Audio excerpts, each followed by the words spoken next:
የአኺራው ቤት ለኛ የግል ሆኖ የሚሰጠን ከሆነ አላህ ከወዲሁ መስፈርቱን አሟሉ ብሎናል። ለምን መስፈርቱን አናሟላም? ዲቪ ደርሶሃል ከተባለ አሜሪካ ለመሄድ ጭንቁ ሌላ ነው። ከዚህ በኋላ ምን ማድረግ እንዳለብን እንግሊዝኛውም አታዓርፈውም ከሆነ ኡስታዞቹ ጋር ትሄዳለህ። ተርጉሙልኝ ነው ግድ የለም እዛ እግሬ እስኪገባ ድረስ። ለዛሬው አለማወቄ አይጎዳኝም ብቻ አገሩ ያስገባኝ ነው። ልክ ጀነት እዛ ይመስል። እሺ አኺራስ ዲቪው ወጥቶልናል። በኢስላም ነው ጀነት መግቢያ መንገዱ፣ ሌላ ምንም የለም። መስፈርቱን ማሟላት የኛ ድርሻ ነው። አሁንም የምንሄደው ወደ አኺራ ነው፣ ወደ ሞት ነው እየተጠጋን ያለ ነው። ስለዚህ ለአኺራችን ምን ሰርተናል? በተለይ አሁን ያለንበት ክፍለ ዘመን ወደ መጨረሻው ክፍለ ዘመን እየተጠጋ ነው። ነብያችን አለይሂ ሰላቱ ወሰላም በሐዲስ የተናገሯቸው ምልክቶች እየተፈጸሙ ነው። ድንገተኛ ሞት በየአካባቢው መሰማቱ፣ ዑለማዎች ሊቃውንቶችን አላህ ወደ ራሱ መውሰዱ የመሳሰሉ ነገሮች በተግባር እየታዩ ነው። እኛም ነገ ሟች ነን የምንል ከሆነ ምን ይዘን እንሂድ? ኢንሻአላህ ይሄን በተመለከተ አጠር ያለ ርዕስ አለኝ። ኢስላሁል ቁሉብ፣ ልብን ማስተካከል፣ ልብን ማበጀት። ምክንያቱ ምንድነው? አላህ በቃሉ ስለተናገረ ነው።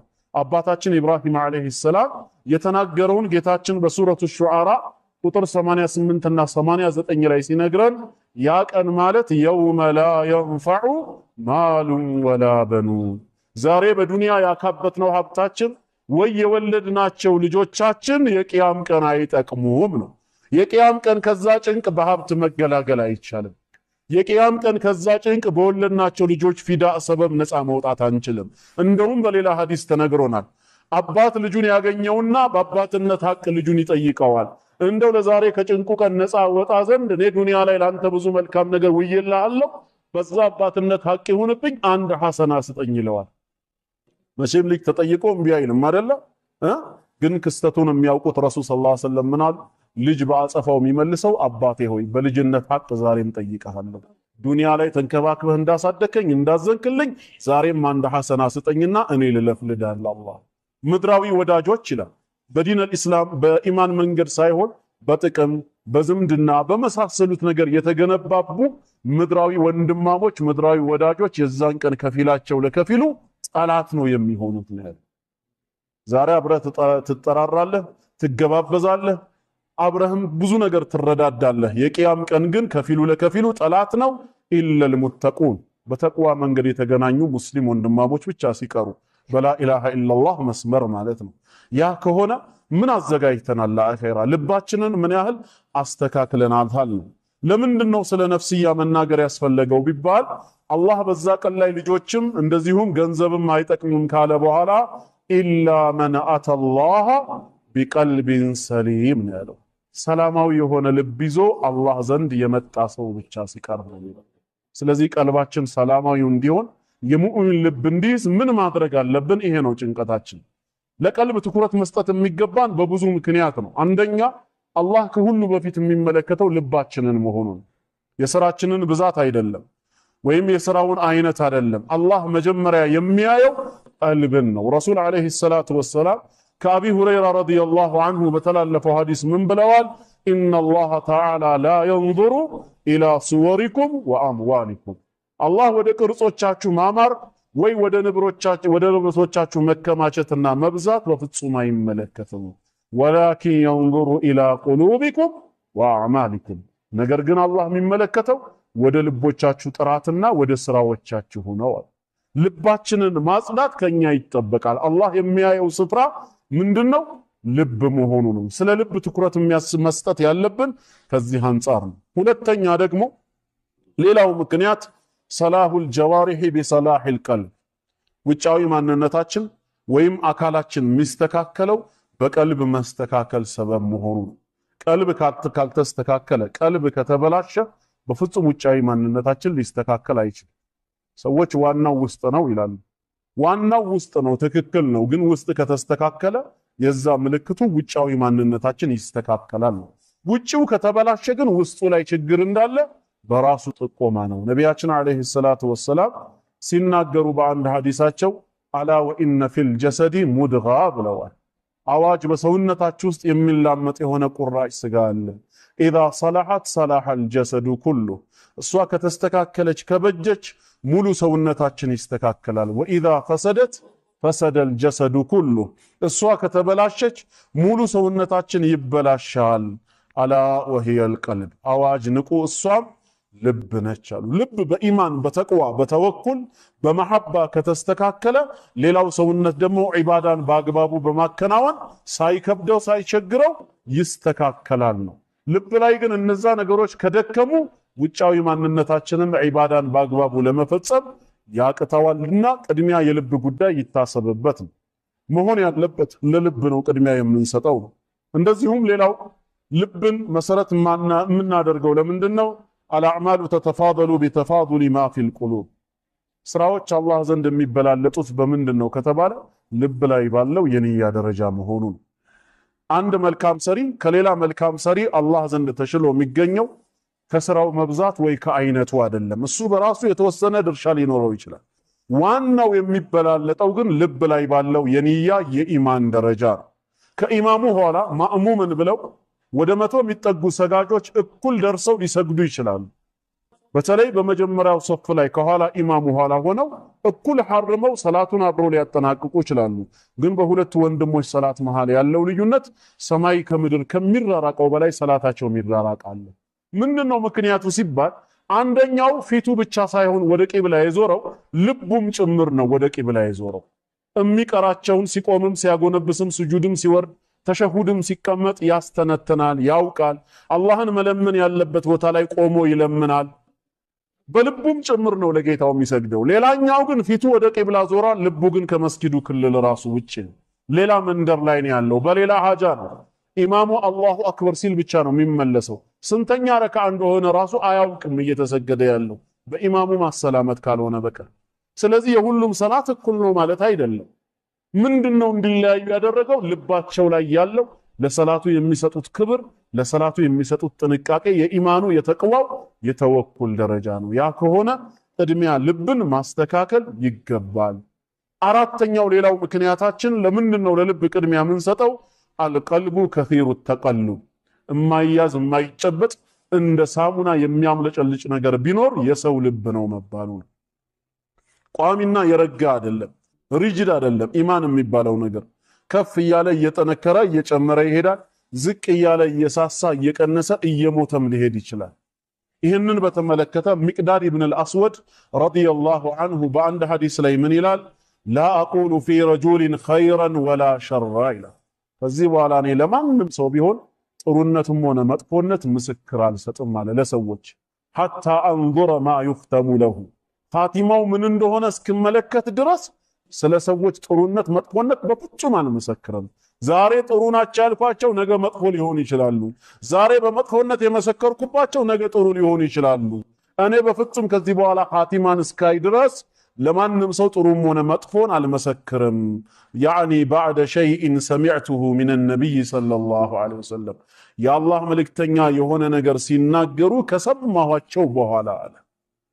ሰዎቹም ማወቅ ፈለጉና ቂለ ወማ ሰሚዕት ምን ሲሉ ሰምተ ነው ይሄን አቋም የወሰድከው ሲሉት ቃለ ሰሚዕቱ ረሱለላሂ ሰለላሁ ዐለይሂ ወሰለም የአላህ መልእክተኛ እንዲህ ሲሉ ሰማሁ ለቀልቡ ብኒ አደመ አሸዱ እንቅላበን ሚነል ቅድሪ ኢዘ እጅተመዐት በልያው የአደም ልጅ ልብ አሉ በድስት ላይ ውሃ ተጥዶ እሳቱ ውሃውን ሲያንተካትከው ውሃው ከሚገለባበጠው በላይ የአደም ልጅ ልብ ይገለባበጣል።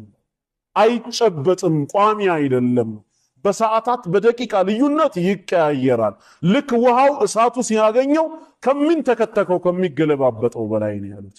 ለዚህ ነው እሳቸው እንኳን ንጹህ ልብ ኖሯቸው ሱጁድ ላይ ተቢት ቀልቢ ዐላ ዲኒክ ወያ ሙሰሪፈል ቁሉብ ሰሪፍ ቀልቢ ዐላ ጣዓቲክ ልቦችን እንደፈለክ የምትገለባብጥ እንደፈለክ የምታዟዙር ጌታ ሆይ በዲንህ ላይ ጽናቱን ስጠኝ፣ ባንተ ትእዛዝ ላይ ልቤን ቀጥ አድርግልኝ ይሉ ነበር። እኛስ ቀልባችንን መፍራት የለብንም? ወንጀል የሌለበት ነብይ ይሄን ዱዓ ካደረገ ወንጀል የተሸከምነው እኛስ? የቀልብ ጉዳይ ሊታሰብበት ይገባል። እነዚህ አራቱ ዋና ምክንያት ይሆናሉ ብለን ከተማመንን ለቀልብ ጉዳይ ትኩረት እንድንሰጥ ወደ መፍትሄው እንግባና ቀልባችን እንዲስተካከል ምን ነገራትን እንጠቀም ነው። ሼክ አብዱልመጂድ ዘንዳኒ ሐፊዘሁላሁ ወረአህ አልኢማን በሚለው ኪታባቸው ላይ መፍትሄ ነው ብለው ያመጡት ነጥቦች አሉ። ለነፍስዬም ለእናንተም ያን አስታውሳለሁ። አንደኛ ይላሉ ቀልባችን ሰላምተኛ መሆን አለመሆኑን ለማወቅ ከፈለግን ወይ ቀልባችን ሰላማዊ እንዲሆን አልኢቅባሉ ዐለል ሐቅ ሐቅ ከየትም ይምጣ ከየት ለሐቅነቱ እጅ መስጠትና መቀበል። ዛሬ አመለካከትም የምንቀበለው በሐቅነቱ ሳይሆን በቡድን ሚዛን ሆኗል። ከኛ ጀማዓ ከኛ ግሩፕ ብቻ ካልመጣ በስተቀር ከሌላው አካል የመጣን ነገር እንደ ሐቅ ለመቀበል ይከብደናል።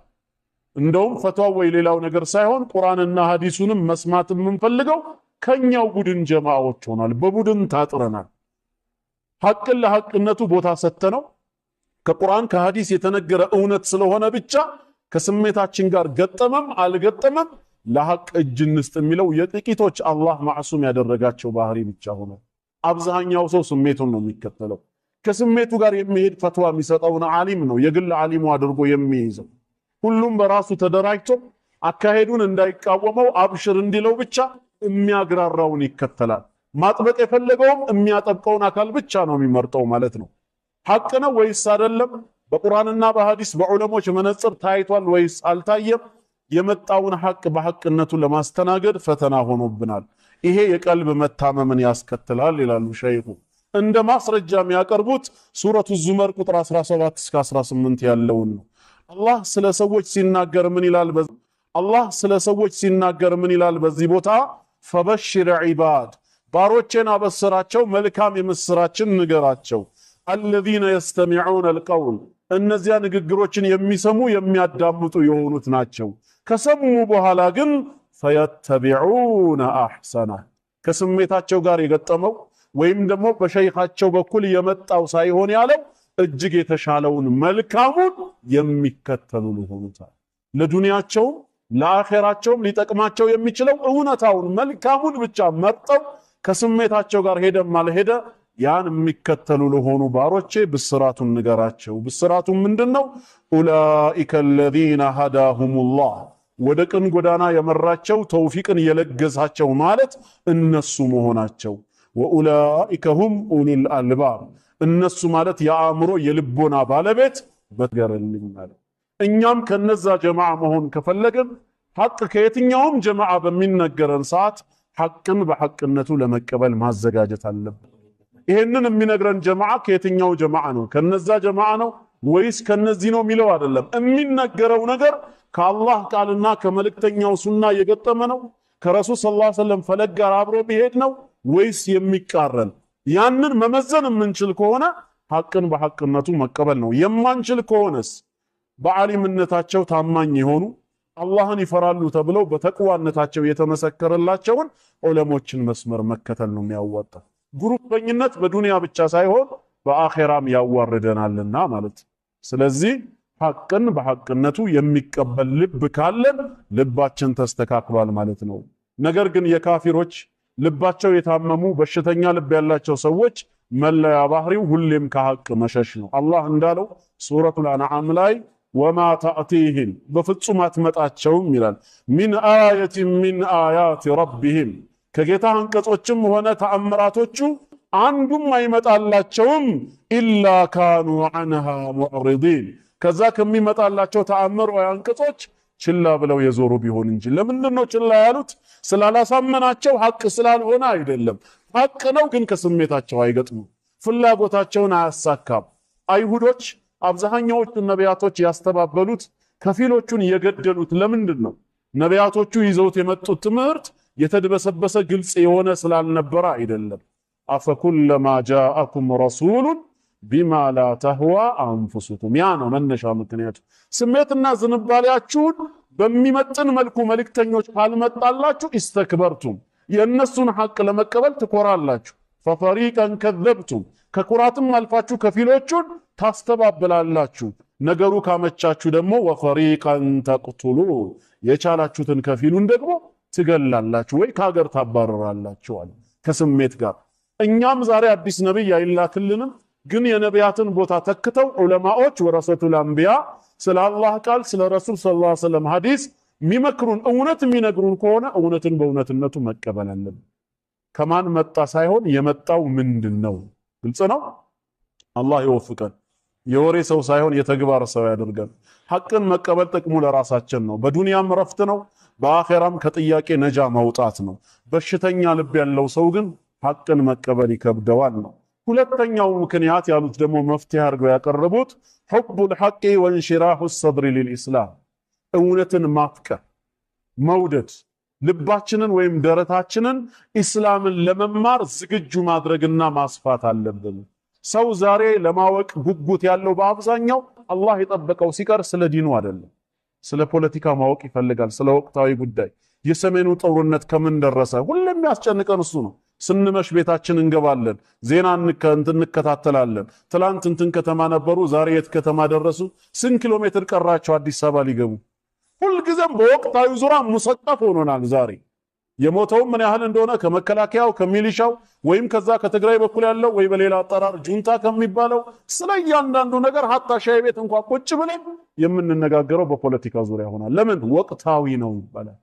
የዲኑስ ቀስ ብሎ ይደርሳል ወይስ ወቅታዊ አይደለም? ጊዜ አልፎበት